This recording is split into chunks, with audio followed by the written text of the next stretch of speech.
Hi, everybody. I'm Michael Smith, and we are here filming what is obviously our first episode of the Generalists. And so we'll just give a quick background on myself. I'm Michael, been in the Singapore ecosystem for decade and a half, and super excited to kick this off. And let me introduce and hand over to my co-host here. Hey, my name is Raz. I've been in Singapore almost like Michael, but less. 1 year. Close. Very close.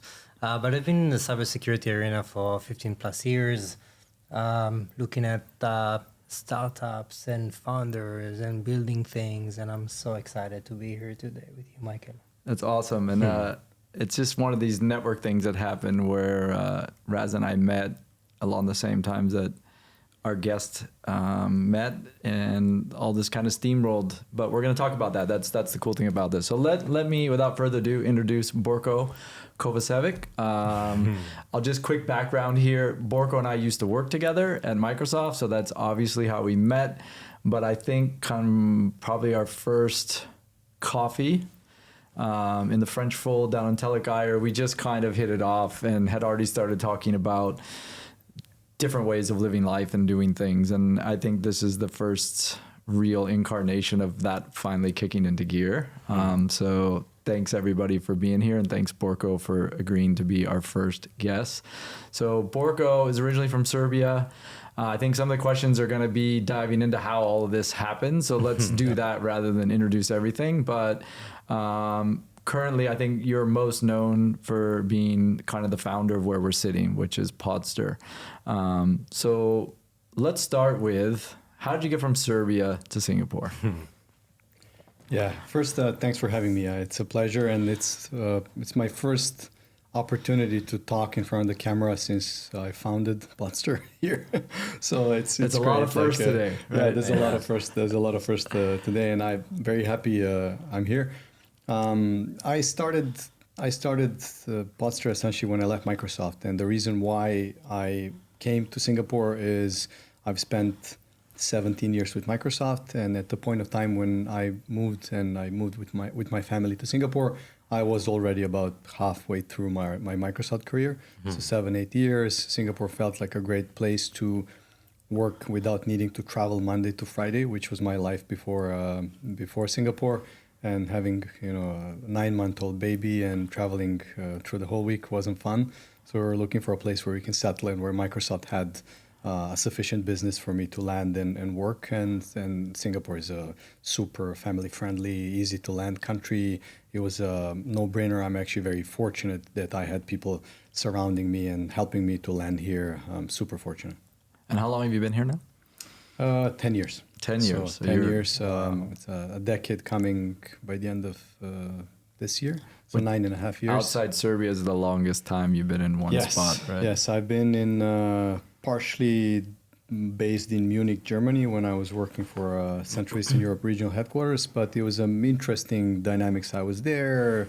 My girlfriend at the time was in Belgrade. We were, I was traveling most of the time, and because it didn't make sense to fully move to Germany, given that my role was regional in nature, I was traveling nonstop. So it was like, why move there and then not spend time there? And then my girlfriend would move to Germany, leaving her friends and family and everyone, and then still be alone in Germany, right? So I think we made the decision, let's stick in Belgrade, stay there. I was traveling most of the time.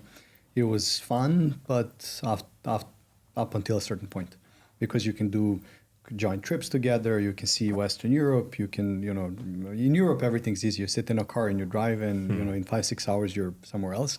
So, but after a while, when you get the baby, then it's like... too hard. Yeah. Yeah, and I think before we kind of get to the next part, I want to kind of the reason we're here, I've been wanting to do a podcast for years, and I kept thinking, I'll do the phone thing. COVID is like, I'll sit on my stand-up desk, and I just never pulled the trigger. And then when you and I started talking about this, it was like, I'm waiting for this. Just give us a quick rundown of where things are at today with Poddster and kind of what's even happening for us to be able to sit here. Yeah. And literally, folks, we just walk in at the appointed time, sat down, got our cup of waters, and we go. So why don't you walk us through a little bit, like what is behind the scenes to actually make this so simple and happening like this? So Poddster didn't come up because we've looked at the market and did some fancy research and said, oh, this is a market niche we should go after. It was really me and my co-founder at the time, just a very good friend, who were talking about how he, in his previous life before Poddster, can make more money and get more clients and meet interesting people with absolutely zero marketing money. Like he had nothing. And he said, listen, I go to these conferences and end up pitching my UX software business to people, and they pitch me back, and I realize everybody at the conference is trying to sell something and there's absolutely no one buying anything. And he's like, what do I do? Like, how do I get clients with zero budget? Like, what do you guys do at Microsoft? I was like, oh, we just have an army of salespeople. And he's like, well, I have no one. I just have myself.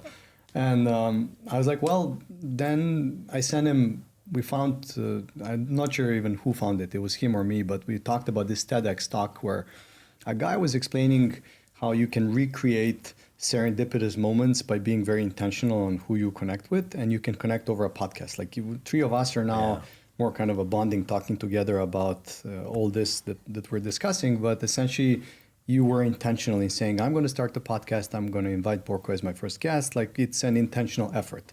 And in life, you get shaped by people you meet, books you read, and, these serendipitous moments where you get to meet someone just randomly.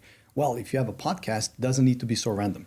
It can be very intentional. You can pick a topic on startups, cyber, podcasting. You just pick a topic and you start engaging with that audience through, inviting exceptional guests, connecting with other people out there that are interested. And that's how we got an idea. I told him, why don't you invite people that you'd like to sell to, but don't sell them anything. Like just engage with them, talk to them about themselves. Don't talk about your product. Talk about what they do and how successful they were in doing whatever they do. And naturally, people are going to ask you, what do you do? Like, you must be doing something else. You're not just a podcast host. So, he started very small, very tiny. It took him like 70, 80 calls to get the first, person to agree to come to a podcast. So persistent, but very, very, on the ball. And after a while, he got, the first name and the second name and the third name. And it was very early days. It was a small office with 2 plants in the back, like a very small, very modest setup. But it proved the point that you either have people creating content that this very DIY setup, which is I'm at home in my bedroom or in my basement, and I'm using like some, stand lights and using my phone as a camera. Then I have a Fiverr guy editing my content. Like lots of work, lots of DIY on the cheaper end, but not that reliable, as well as lots of work.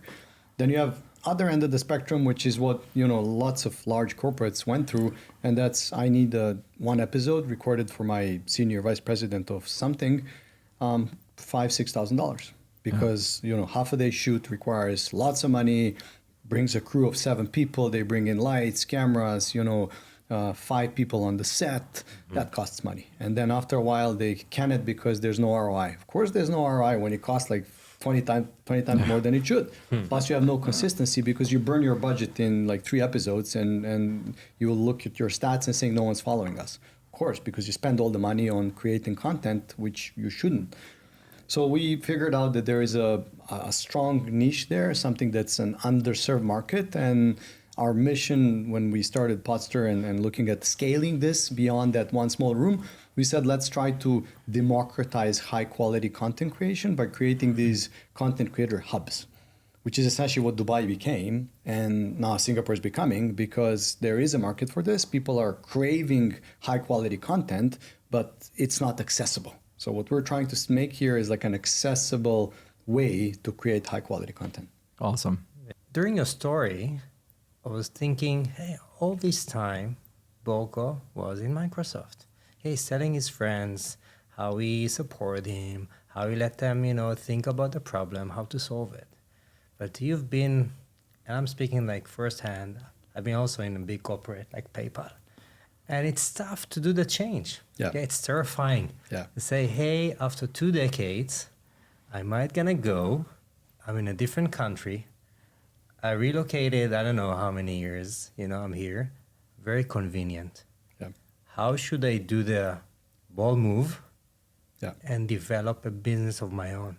Singapore is as affordable as you want it to be, or as expensive as you want it to be, right? So I think it's not just about being ready to take the plunge into something that requires lots of hard work. It's also, sacrificing your lifestyle. It was more about these kind of decisions which involve lots of lifestyle changes, and also being ready to let go of comfort, right? Corporates are comfort in many ways. Like I can see people which come here to interview for a job, and they are in a large company, and they're like, but I'm used to this and that. Well, guess what? This is a startup. Not here. Yeah. So I guess I was just ready to experience things on my own when I decided I want to not continue in Microsoft or move somewhere else. You can move to Google or AWS or somewhere else.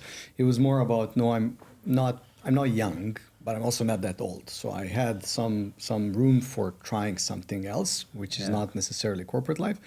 And I made the decision, I want to try it now. I want to build this. I'm ready. I'm willing to sacrifice my time and my effort. And also it was a group conversation, my kids and my wife. And it was like, we know what this means. Like, Steering committee. Yeah. Lots of pressure on my wife because now, she was the one that kept us in Singapore. Yeah. So there was a tough moment, and everybody's like, but you're successful and you made kind of fulfilled and you can easily make that move. Nah, there's no such thing as being fulfilled for the rest of your life. Like you have imposter syndrome and how am I going to make this happen, and I'm going to suck and I want to go back. And I felt the same when I was moving to Singapore. My wife was like, should we leave these shoes back in Europe in case we come back after 3 months? And I was like, sure, I'll leave a lot of stuff. Maybe we come back after 6 months. 10 years counting, we didn't go back. They say burn the bridge. Yeah, right? But similarly, when I was leaving, I was like, well, maybe I could go back after 6 months if this doesn't work out. We burn all the money we have and it doesn't work, and maybe I can find another job. And that's how you start thinking. And my co-founder told me at one point, if I knew what I'm going to go through with each of my companies that I started and went through, I would never start it. Because it's like, if you knew exactly how it's going to play out, you'd be like, no way I'm going through this. Like it's a gauntlet like nothing else. But you don't know that unless you're there, right? Yeah. So if you're in Microsoft and you talk to, like Michael and I used to work with lots of startups and, mentoring startups, talking to startups, and you kind of try to be in their shoes by trying to empathize with what they're going through, but no way you can even feel 5% of what they feel because you're not in that roller coaster. You just bought the ticket and you're watching the roller coaster and you're like, wow, up and down, must be exciting. Wow, good for you. Like almost fell out, yay. But when you're in there, then you're like, oh man, this is going downhill and maybe the screws are loose if it goes off track. So I think that's how I started feeling the first 6 months. I was left totally in a different industry. And when I say industry, I don't mean podcasting. I mean construction. We were building this from ground up. Yeah. And I was talking to people that I never talked in my life. I was learning about, 1 gig, 2 gig wires and, how to run, the data cables through the walls and like many other things, which I've been doing that around my house. Yeah. But nothing like this at this scale, right? Which was scary at certain points. I remember walking in. Yeah. I had the privilege of being around when this was getting built out. And I remember walking in for a few days and just Borko going, we got this, but I'm going like, how is this going to get finished? And you would see it in its most chaotic stage compared to what you see today. Yeah. And you just be like, how did this happen? But I think you talked about, basically having to be your own contractor and manager, like probably even what it wasn't you expected to be doing. I expected things to be a lot lighter. And what you were saying, how do you jump from a large corporate into something like this? Well, it's like, you really want to do it. You want to see it happen. That's number one. But then making lots of compromises on the way. Lots of compromises, like getting back home at 11 p.m. or after midnight. I remember when, so at some point we were lacking support to get stuff done in Singapore because it was some niche work that needed to be done, like the column in the social space, the bar area, very niche work. Nobody wanted to do it. And they were quoting like 5 times higher prices for that one part of work. Mm-hmm. So we ended up producing everything in Dubai and then shipping the custom work over here. And we had 20 20-foot container arrive after like weeks of travel, arrived downstairs at the loading bay.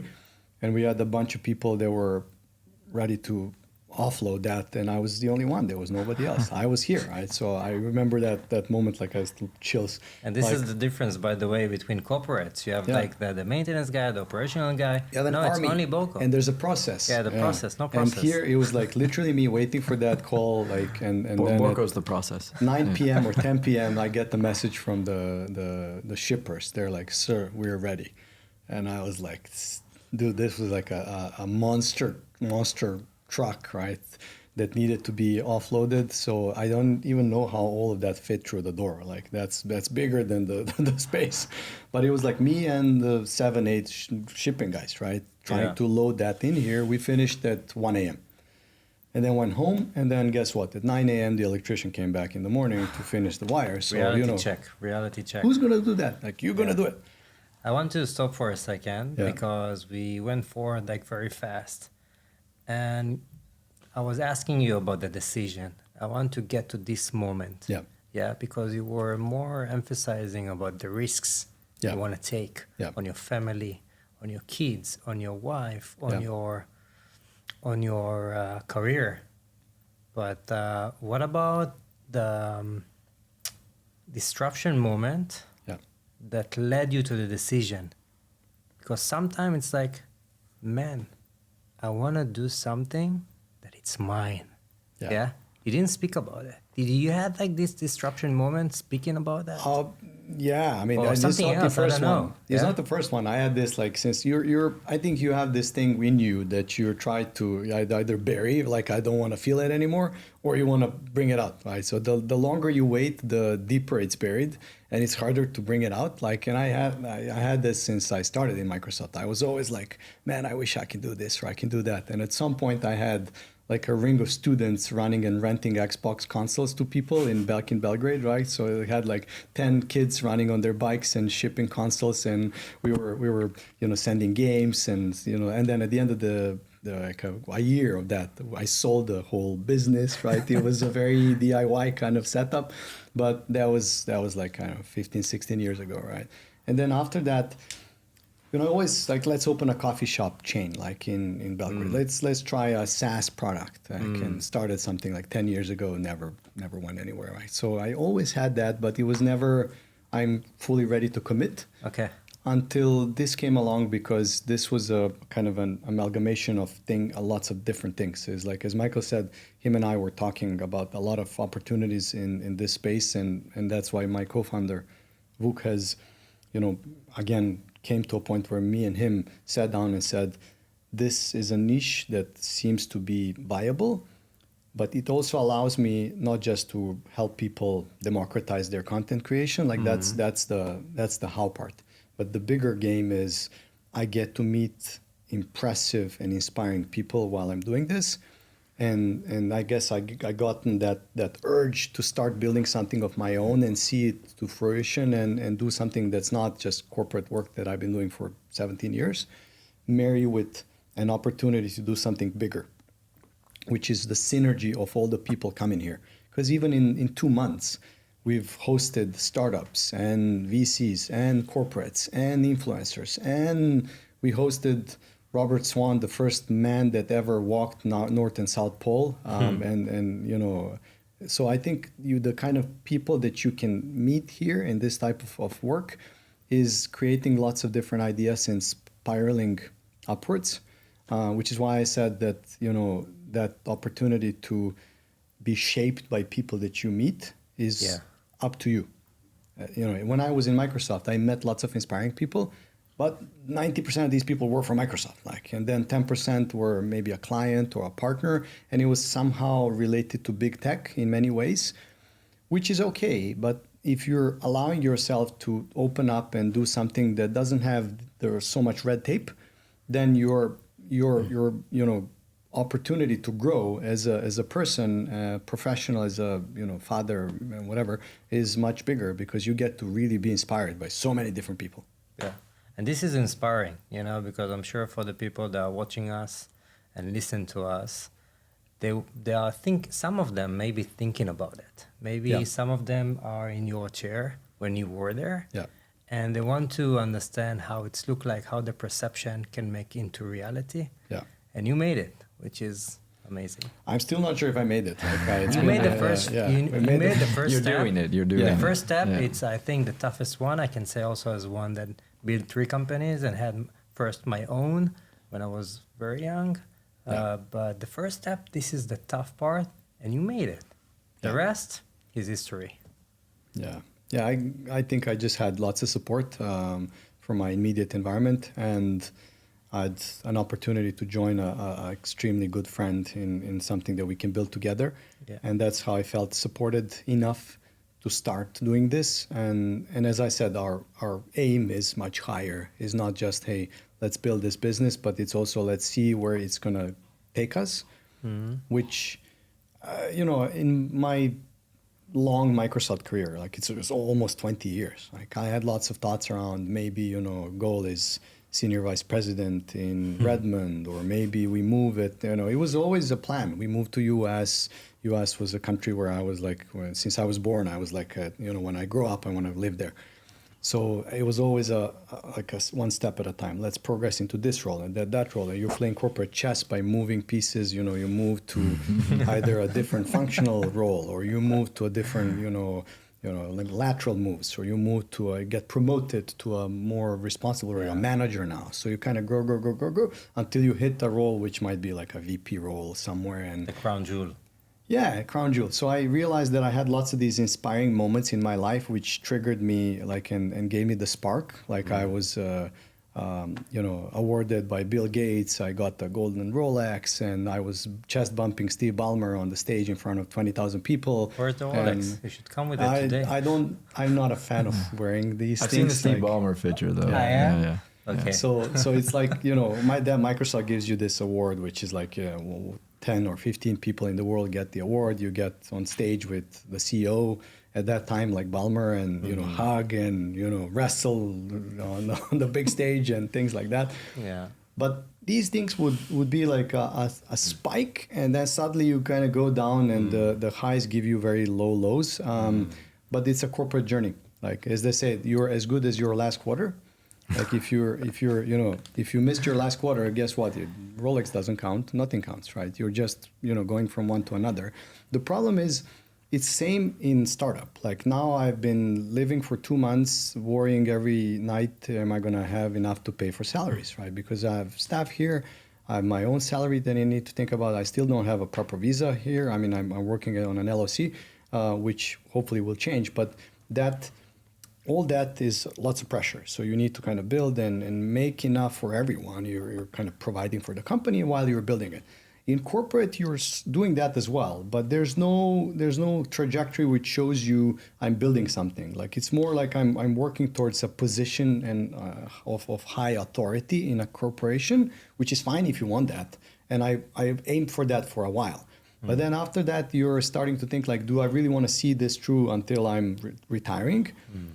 If it's a yes, good for you. You're already doing way good, right? But if you always had that urge to build something, then it's like, dude, you're not young anymore. Like if you want to build something, you better make a move. Like, because when you're too old, I'm not saying you can't, but it's getting harder. Because, sleepless nights, 12 hours in the office, working with no food sometimes, like that's great for a 20-year-old. If you're 40-year-old, it's harder. Yeah, try 50, but yeah. Yeah, I know if what you're you 50 mean. or 60, you'll be like, this urge, like I'm going to make it happen, but my back hurts. Can I go take a nap, please? 50 is the new 40, man. When you, something I want to a lot of times there's this framework I think about, and this is in no sense labeling any brand in big corporate, but it's more of like there's these eras of earning, kind of call it earning and learning, or earning versus learning. And a lot of people say like, I stopped learning things at my big jobs, or I stopped feeling like I'm being stretched or something. In just the short amount of time you've been out, both getting started, playing construction manager, getting this thing going. Now, 2 months of studios are live. Now, even your first interview. What has risen to the top of your stack of something you've learned since leaving that was just completely a new thing for you that you had never discovered during your corporate journey? That's a good question. Like you in corporates, you learn a lot. Like, and I must say I was fortunate that I was mentored and managed by people that allowed me to stretch myself as much as I could. Sometimes too much, but that's what I wanted, right? So I had the opportunity to have supportive people that were stretching me, and I always kept on getting more assignments and new assignments. However, you would never go outside of the guardrails. Like, no matter how much you stretch, there are certain things in corporate that's like, here, you're here, and you don't get to be there. Like, that's somebody else. That's another team. That's a different region. Here, I've learned, and probably one thing that was shocking for me when I realized is, I expected, given I have the co-founder and given there was already a few people around us, and, I expected to have some things sorted for me. Because in corporation, when you need help, you turn around and there's 1,000 people, right? So, and then you just need to find the right person to help you, and you would get guidance, help, policy, education, like compliance, whatever. Here, I was like, so who's doing I had like 3 months down the road, I was looking at expenses and accounts and all these things. And it's like, the corporate secretary was like, hey, you haven't gotten back to us for like 2 months. Who's going to do this? I was like, you're going to do it. And corp sec is like, no, we're not doing it. You need an accountant. I was like, I thought you're an accountant. And they're like, no, we're a corp sec. Like, you need a proper accountant. I was like, then I asked the accountant, like, hey, are we going to do this? And she's like, didn't say anything. Like, so you have no accountant. You need to tell me what you need me to do, and you're the one. Like, I'm not going to do things for you. You're like, oh, business I'm startled by that mirror again. Correct. And I was like, so I just kind of missed completely 2 months of books, right? And then I went back and like, are we too late? Are we missing some deadlines? And she's like, don't worry, you're still not GST registered. Your annual your reports are not due until like next 9 months. You're fine. But it was like, no one's going to do it. It's you. And then our friend Oliver, that you just spoke to, he was here when we were launching, and he's like, dude, like, my respect for you betting on yourself. Like, I really admire the courage, but I gotta tell you something that no one else is gonna tell you. Like, when a pipe bursts, they're gonna call you, right? When your person that's recording quits, it's you. You're gonna be behind the camera. When the electrical, shutdown happens, like, who they're gonna call? The building manager. Hey, you screwed up your MCB's down. Like, they're gonna call you. And I like, yeah, that's kind of right. Like, and that's what Gary Vaynerchuk had. I was looking at yesterday a video where he got blamed for some racial or sexist comments that someone made from, it's not even his team. It was a contractor that subcontractor, the contractor somewhere that acted on behalf of Vayner. And of course, who gets blamed? He gets blamed. And then he went publicly and said, if you're a CEO, you're the one to blame, right? So you're the one to blame for everything, which means like whatever happens, it's you. You're the accountant. You're the one running the contractors. You're the one, need to make sure every paper is in place. And I had these moments of, why is my deposit still held by the landlord? Oh yeah, I didn't send the form back. Why is something else happening? Oh yeah, you didn't respond to that person. Like, so there's no one else picking up. There's no personal assistant. There's no deputy. There's no one. It's just you, right? There's no AI for that either. That's my biggest moment where I realized, if you don't do it, it's not going to get done. Like, even if you want things delegated, and, you got to build the team. You got to hire right. You got to build a team. You got to empower that team. You got to work with the team. It's not going to happen magically. Like, in corporate, sometimes they say this, for better or worse, that corporates are like, cup or glass full of water. If you put your finger inside, like, there's a hole in a way. When you pull it out, water just makes everything even. So corporates will find, I was always fascinated by systems, right? Corporates are well-run systems, and sometimes they're even stronger. In most cases, they're stronger than individuals. Like, you pull out an individual, system's going to find a way to correct itself. So it's always self-correcting. Even if you try to innovate, it'll self-correct. It will kill the innovation and self-correct. That's a virus. Ensure preservation. Well, that's a virus, correct. So if you try to make something better, the system's going to go for self-preservation. Like, I don't need this. This is a foreign tissue. Like, cut, self-preservation. But it also works if there is a threat. And threat meaning critical people leave. Like suddenly get poached by a competitor. Yeah. Guess what?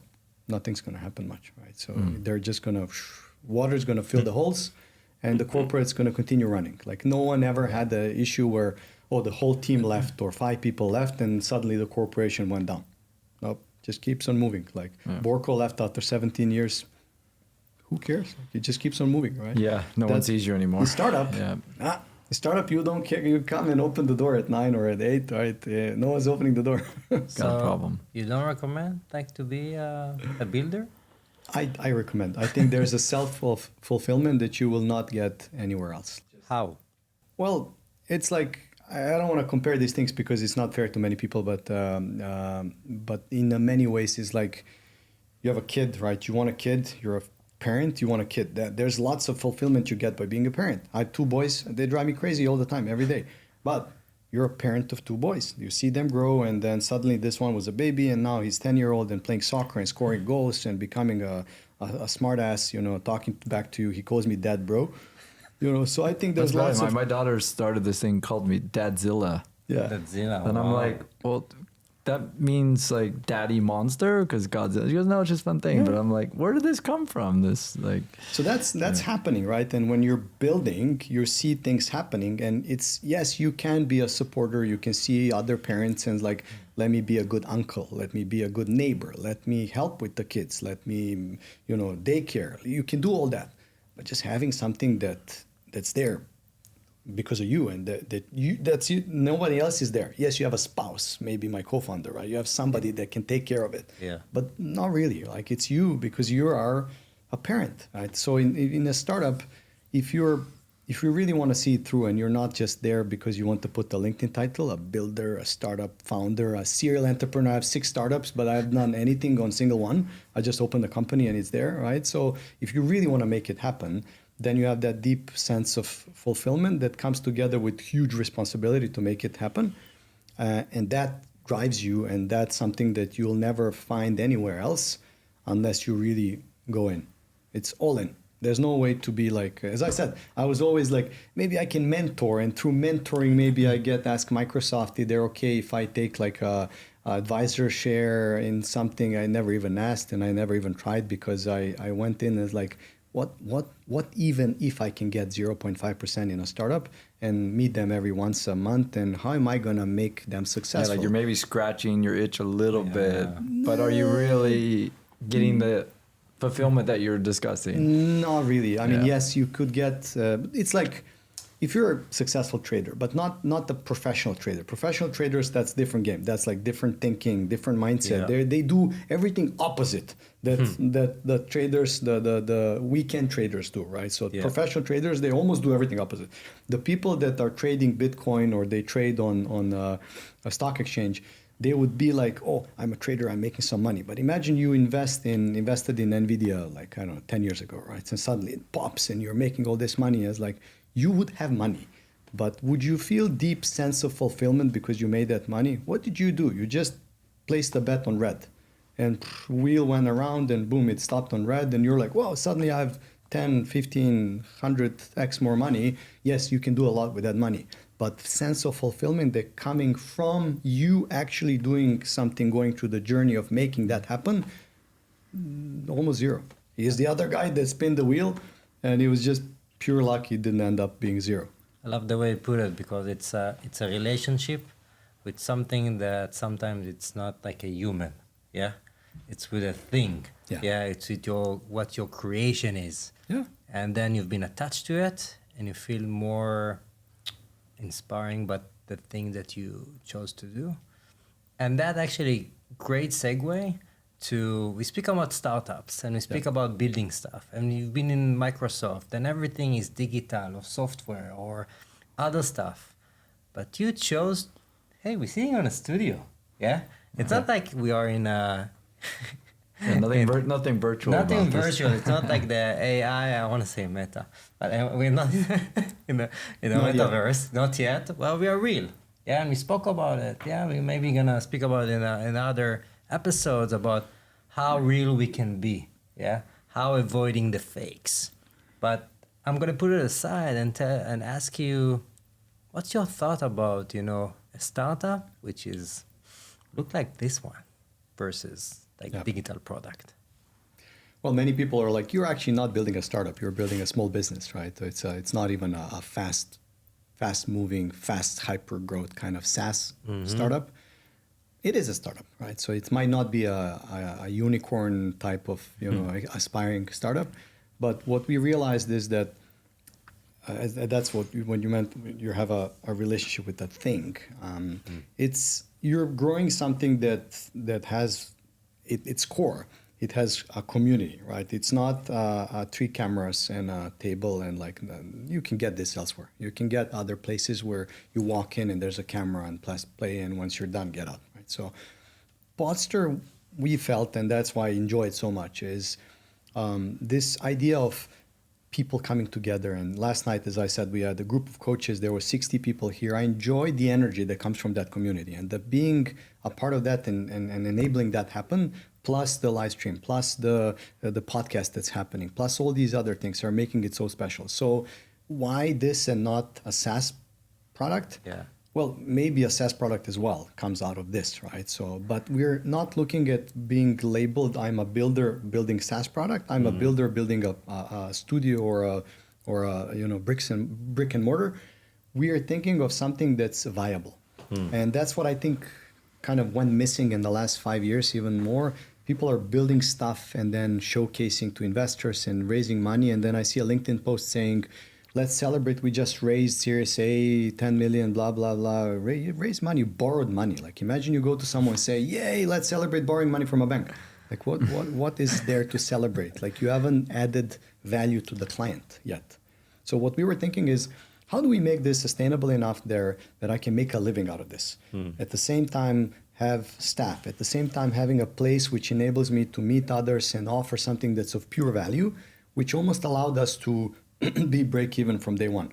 Like if you see the place where which is paying its own bills, because it's a burger shop. There is a burger shop down the street. They sell burgers. There's one guy selling and making, right? So then they make it successful. Then they open up, French fries. Then they open up another burger stall. Then they open up, because they grow at the pace at which they can afford without necessarily raising millions of dollars. We're bootstrapped. We haven't raised any money from VCs.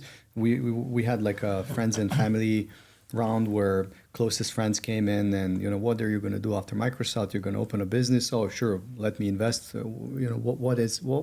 What are you doing? They didn't even ask for a pitch deck or for anything. It was more like, can I throw in a chip because I trust you. I believe in you, right? I think you're going to make something happen. This means that you're amazing, by the way. It just means I'm crazy enough that people know me, that once I set myself on something, that I'm serious about this and that I don't pitch things that I don't mean. Like I was never, even in Microsoft, I was never, sometimes you get cornered into promoting something that you don't buy even yourself. Yeah. And my career was probably not as fast as it could have been, and my progression, because in many cases I wasn't rushing into promoting and standing up for things that I don't believe in personally, right? Which in corporates sometimes can hurt you, because in corporates, if this is a trend, now we're suddenly supporting this agenda. Everybody supports this agenda. Doesn't matter if you like it or not, as long as you're posting on LinkedIn. Just jump on the waves. Yeah. I was always backseat. Like I was always like, I don't know enough about this to be able to express myself. And also, it's not my thing. Like, people ask me, comment, what's happening in Gaza, what's happening in Ukraine. Hey, you were in Serbia when Serbia was bombed. Like, what do you think about what's going on now? I have no idea. I can't judge, because that's different than what I was in 10 years ago or 20 years ago. And it's probably, I can't even fathom things which are happening there. Same for, white male supremacy. Same for the position of certain minorities in certain regions. Like, I don't know. I can't have an opinion on that. And because I stayed away from all these things and I was never like a vocal supporter of an agenda, I was probably always, not as visible as many people because I was a builder. Even in Microsoft, I was a builder. People would rah-rah. I would stay behind and, nail, hammer, do stuff. And at one point when I got one big role, I think that's probably the biggest role, biggest jump I had in Singapore, HR that was interviewing me back then, like head of HR for the region, asked me, instead of doing an interview in a room, he said, you want to walk around Marina Bay, which was the place where Microsoft Office was back then. And he's like, I don't know much about you, but what I hear is your work speaks on your behalf. That's what people that want to hire you think of you. Yeah. And I was like, isn't that the best? And he's like, I think so. I mean, people that want to hire you think so. But he's like, after you move into that role, we need to work on your visibility. Like, yeah, I understand. Okay. But and it's great if you can do both. If you're a builder and you have supporters that can make your work visible, but I would never trade and do the other way around. I would never work on my visibility and aspire to become known, visible, and hyped and have nothing to show.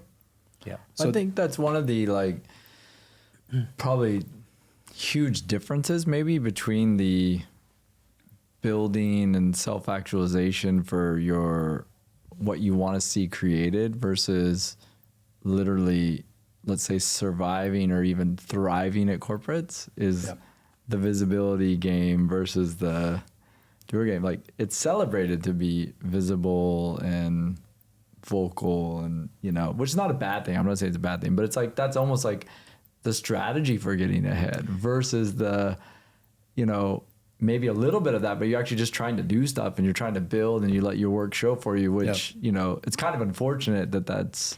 But the problem is, again, right? Going back to the system, I even wrote a book which I never published, and I hope in the next 1 year I'll publish that. Yeah, I have a book that's sitting and I'm either going to self-publish or, book is on. I'm fascinated by corporate systems because I spent 20 years in one, and not just in Microsoft, but I was looking at, what Nokia went through, what Kodak went through, what all these systems in the previous life that now don't exist anymore, what they went through, how they cope with innovation, why innovation gets canceled in corporations. I was obsessed with that topic. And one thing I realized is, they say, oh, Satya is such a, inspiring leader in Microsoft and he changed the company and blah, blah. Yet middle management is so-and-so and da. How come he can't do anything about this? Microsoft is 150,000 people company. How can a CEO do everything? Can't. So what happens is that system shapes itself in a way that, yes, can be like a Titanic, can be slightly moved by a CEO, which is what Satya did. He freaking moved the Titanic, right? He moved the needle.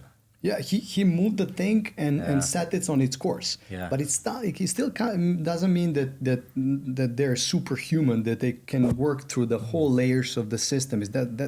That's not possible in Amazon, in Microsoft, in Facebook, in any company. It's not possible to dig through the system and remove any possible inefficiency that exists, which is why even middle management leaders are struggling with that, because people that are real builders are sometimes overshadowed by people who are just very noisy and vocal, and they tend to get air cover. But for leaders, in order to still have the trajectory and run the business and be in charge of the P&L, they can't dig into each who said what and why they're better than the other one. It's they just somehow assume that things are okay or not okay. If they make a bad judgment, it's not because they're not good leaders. It's because there are just way too many KPIs and factors to account for, which allows space for many people who are just, noise and just very, very vocal to get cut through that. And it's unfortunate for many builders, but that's the way corporates work. Yeah. And I think it's also people forget the scale of these things and realize that it's very hard to solve problems at orgs of that size. It's huge. Right? I admire corporate leaders because they need to deal with lots of it's such at the magnitude that smaller companies can't even comprehend. Every time I talk to people that have never been in corporate and I talk to them about what kind of scale goes on there, people are like, how do you even manage that? Well, you kind of do, but you kind of don't, right? Because that's why things happen. That's why some builders are like, I'm sick of this, I'm tired, I'm going to leave, right? So some are just numb. We talked about that early on, that if you want to survive and over a longer period of time, you need to get numb on some things. And you're like, I just accept this. And I know that not every wrong can be made right. I'm just okay with that. And I just keep on going. And it's soul crushing. But if you get numb enough, then you can still be on your trajectory while surviving through some of the unfairness. I have to ask a question. I'm sorry for running ahead Sure, go of for time. You're talking about these corporate leaders. Our podcast is The Generalists. Yeah. Do you think these corporate leaders, Satya, Bill Gates, I don't have any other names now. Yeah, Jack Ma. Yeah, maybe. Let's go for Steve the Jobs. other part, Steve Jobs. Do you think they are generalists or specialists? I think they are generalists. I think they're damn good generalists. And they are just, their trajectory was, Satya joined Microsoft when Microsoft was super early. Like there's videos on YouTube where he's doing demos of like Excel, early days right? Excel demos. So he just went through that path and eventually took on as a CEO. And that's so fortunate for Microsoft that he managed to get there instead of a very transactional salesperson that's just great at what he or she does in terms of sales and getting customers through the door, but maybe lacks that bigger vision. And because he's such a great generalist, he could have been a unicorn founder, but he just didn't take that path. He took the other one, right? So, and that's great. Steve Jobs, I mean, in many ways, he was a unicorn founder, right? He created Apple, right? And after that, he created Pixar. And after that, he is a builder. It's just that in his role in a corporate, he was able to shape things the way he did. So I think many of these inspirational leaders are, in many ways, generalists, right? Where I think corporates fall short, and again, it's because of the system, is the inefficiencies in the middle layer, and that's where it's not about the leaders or the system, it's about the human nature. You always have top performers, people who are crushing it. You'll have people who are camping, right? So in every company, and there's no way to get rid of that. Like there's you can say, oh, this leader is not good because he has so many people which are inefficient. You can't. I've ran at some point dozens of people in roles, and if they come and tell me, what, your team is not performing and you have inefficiencies in this segment and that segment, I know.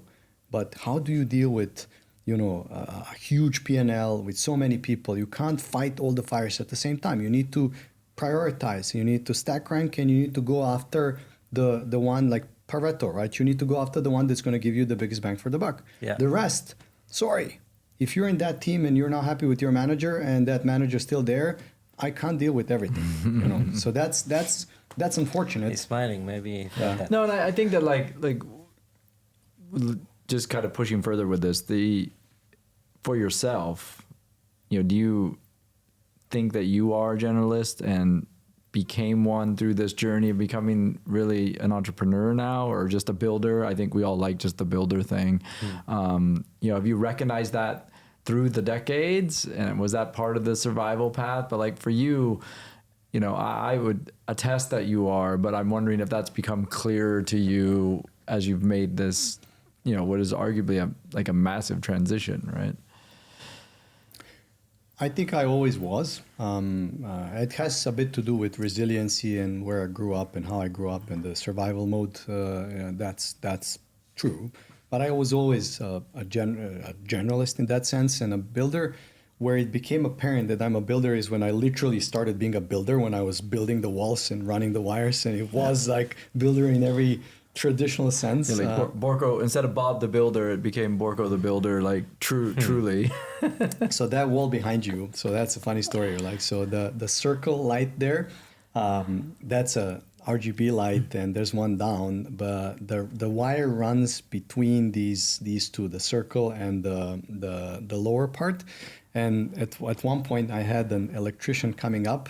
The wall guy finished and left. The electrician is coming and saying, so is the wire ran up to the circle? I was like, he forgot. And he's like, can you call him and ask him to just run the wire? I was like, he left. He's coming tomorrow. So he's like, I need to come and install. Otherwise, when we fix it, I can't run the wire again because it's a 5-core wire to change the lights. 2-core wire is just to switch on and off. So I was like, I got to do this before the guy comes in. So I literally took a drill, ran through the wall, pulled out the normal wire. And when the guy came in, he just tied the new wire to the old one, pulled and got the 5-core wire out. So I was like, okay, it's not rocket science. You just need to be like... No, there must have been amazing satisfaction from just this simple hack of like, I did this. Especially when he came in and said, oh, this is wrong, like this doesn't work. And I was like, dude, just tie and pull. And he's like, oh yeah. And then he tied and pulled. And I was like, that's what I'm talking about. So I think there is a sense of like, I actually get to do stuff now that I maybe wasn't before because I'm so hands-on now in this world of literally building in a traditional sense. Previously, I think I was always a builder even in corporate where, you know, my manager would tell me, hey, we have this new industry, you know, approach where we focus on industries. Can you come up with like a strategy and a deck and come up with, sales training for sales, how they should think more industries. So then I was always more on, okay, there's something that's running here, which is more of an SOP. Like I'm more of a, let's build something that's the future. Out of that, build an SOP, pass it on to these guys, they're running the SOP. So I was always, it's a constant anxiety because you're always working on something that doesn't exist, that's new, that's never tested, that can always be judged like this is not good enough. It's not working. Even when we started, I was always in this segment, which was kind of thinking ahead when Microsoft started launching the cloud, like Office 365 used to be called Business Productivity Suite, BPOS. It's good that you remember that. Yeah, I mean, it's good job, man. Man, this like long-lasting trauma. So I think, especially in the early days, taking out everything today. It's good. Yeah, it's a good session. Yeah, exactly. It's like let me get these acronyms off my chest. So Microsoft was very on-prem. Like enterprise agreement was on-prem. Everything was on-prem. Lots of money in on-prem. We were selling licenses. Everything was fine. Then this cloud thing comes in, which is not a perpetual software. It was subscription, right? So company says subscription is the new way to go. However, salespeople are still compensated on-prem because we still want the cash to come in, and there's a bit of an acceleration if they hit the cloud. However, my group only measured on cloud. So then you go back to the sellers and say, this is the right thing to do for the company, and they're like, dude, I'm making money on this thing and it's selling like hotcakes. You're not telling me I'm supposed to sell cloud, which is cheaper. Because when you sell something perpetual versus selling cloud, you get less money. And I was like, yeah, but then if you get customers on the cloud, your subscription is going to return value in year 2 and year 3 and year 4. And the seller is like, God knows where I am in year 4 and year 5, and I don't care. Yeah. So you were always judged by performance on cloud is, minus 30% VTB, and you're missing this and you're missing that. Everything is red. You turn to sales, which is the core engine of the company. They're like, we're crushing it, all green, making money, making bonuses.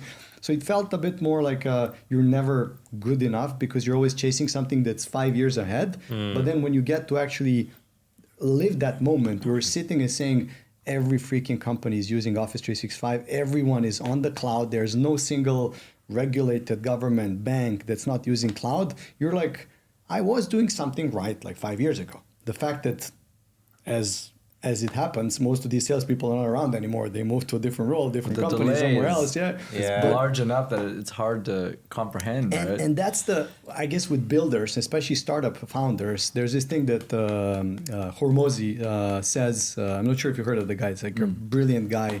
Alex Hormozi, if you haven't heard of him, just Google him and listen to his videos. So he says, if you're able to work on something for a year without looking for gratification, without a year looking for anything being paid back to you, you will earn a living. You will, within that 1 year, which I hope I'm going to achieve within a year, you'll earn a living. If you're able to work on something without expecting a payback in 10 years, you will build generational wealth. Within 10 years, you will build generational wealth for you and your family and your kids if you're willing to work for something for a lifetime. I really without like looking. this guy. I like this guy without knowing him. I like So him. he said, for a lifetime, you will create legacy.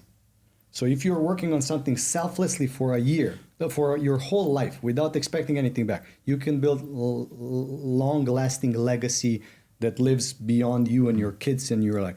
So that's where people go wrong. Like people overestimate what they can do in like a couple of months, and they underestimate what they can do in a year. And that 1 year, if you have the means to not expect much in return, if you have savings, if you're living on budget, if you're very cautious of what you're spending money on, you don't need an Apple Watch, you don't need a new phone, you don't need a new TV that's bigger, better. You can just be a lot more, meticulous around what you're spending money on, and you can afford that 1 year, and you'll create something that's a living, right, for yourself. Not easy to do though. Yeah. It's super hard to do. But you gotta be willing. Well, no, it's the right thing. But I think with a lot of people that it's hard to have the patience for. Yeah, and I'm sure people are gonna be like, it's easy for you to say blah blah blah blah. True, all true. But once you make that decision and you're like, okay, now I gotta do this, and I'm ready to make some compromises. Then you start building. I'm not saying we do this. Like both me and my co-founder, we're very much, when we talk about founders, if you're a founder, you should not necessarily work for free. You need to have enough so that you don't feel that you're surviving and struggling, and you have, but enough, as I said, that's a Singapore, the thing that I opened with. In Singapore and Dubai and probably many other countries, you can live on budget, or you can live on very high end. You could go play golf, go at brunches, go and go buy groceries and make yourself a meal. Go do something that's like, so that's one end of the spectrum. The other end of the spectrum is like very high end living. So if you find your median and you find where you are, still allowing yourself normal life so that you don't suffer, you'll be able to create yourself that 1 year within which you can create whatever you're. It's a great way to say it, and I think we can continue this conversation for hours. Yes. Yep. But in closing, Yeah. we got a couple questions we always want to ask some people, and At the end, the same questions. Yes, same ones. questions. Yeah. Yeah. Should I start? Go ahead. Okay. Yeah. So, we don't want to expose how old you are, because you said when you're old, it's taking harder. Let's say that you are around like more than 30. Yeah. But going back to 20 years old Borko, what you can tell him that he didn't know back then?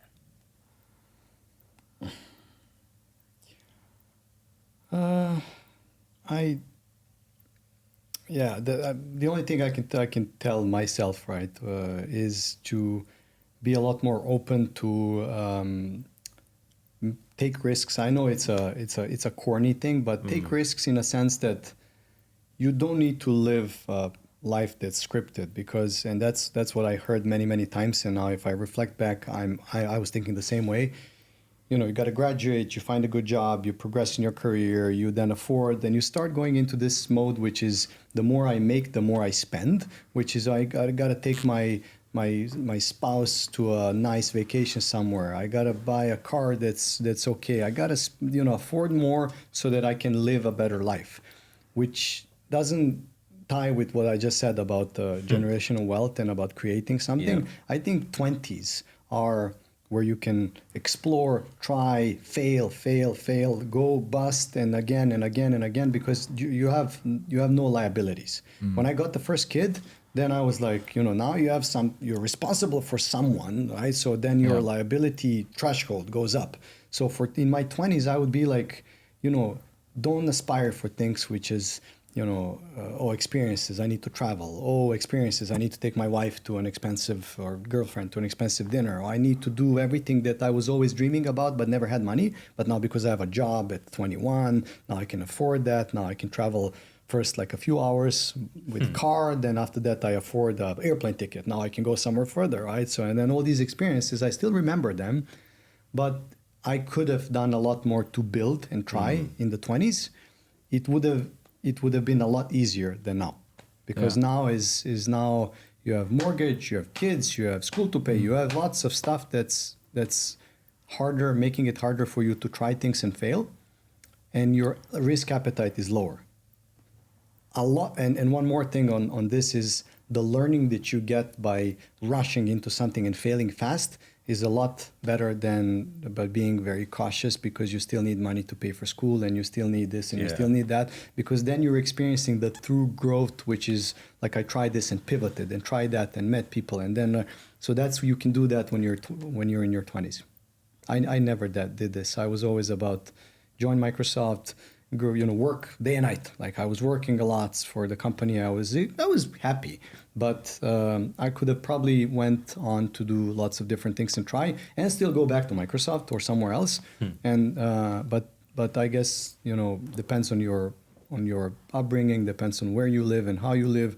You get fixed on these ideas which your parents taught you, or which your environment is making you do. You feel safe, right? You feel safer, and you're like, this is the way to go. I'm very stable, and then I'm going to just progress bit by bit, which there's nothing wrong with that. But the learning that comes through that is not as good as when you just go in. And I'm not advising people to be careless. There's a difference. People say, oh, that's carelessness. No, there's a difference between being careless and spending all your money that you have, no savings, and you just go in and bet on red. That's not what I'm thinking of. I'm thinking of being focused on the learning experiences, which you get if you're a lot more open to risk and failure, right? So that, again, two different things: being reckless and burning money and being totally irresponsible, versus being responsible but aiming and aspiring for learning. Go and live in a different country. Most people that I've known have traveled, lived somewhere else. They've learned a lot more than sitting in one place for the rest of their life and trying to learn through videos and books. This is so true. Yeah, So true. this is why I always talk about the learning versus earning, and just optimizing for it at different stages of life. And I think we're all too safe maybe when we're younger, because it feels better, or it's the environment, but it's probably your best time in the world to not be reckless, but to take risk and an appetite for trying to like super, go after something, right? That maybe is too hard for you to do later. Yeah. Right. So that's a good one. So what, quickly, like a snapshot of like, what do you do to both your mental and physical well-being to kind of like stay in this game? Because it is pretty exhausting, I'm sure, and there's a lot to it. But for you, like, how are you solving those two things a little bit?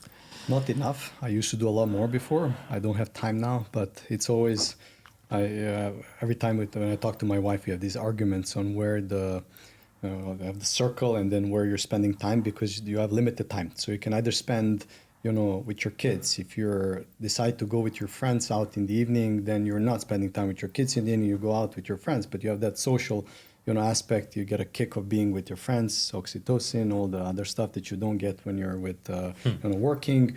Then when you're with friends, then you have a pressure of, let's have a drink, let's stay until midnight, 1 a.m. Then you stay longer, it's fun, but then in the morning it sucks because you need to wake up in the morning and go to work. So all these stretches, then when you wake up in the morning, take the kids to bus and spend time with them, but you also need to go for a run.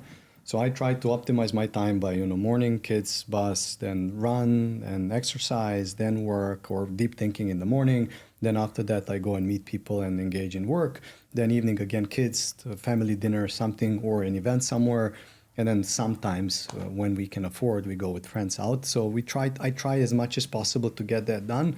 But then where's the breathing routine? Where's the, ice baths? There's this, where's that? Like, there's lots of things that you can do to optimize your health and mental well-being. You can go for a walk. I started going, instead of myself going for a walk, just to clear my mind, and in the evenings to decompress, I started doing it with my son.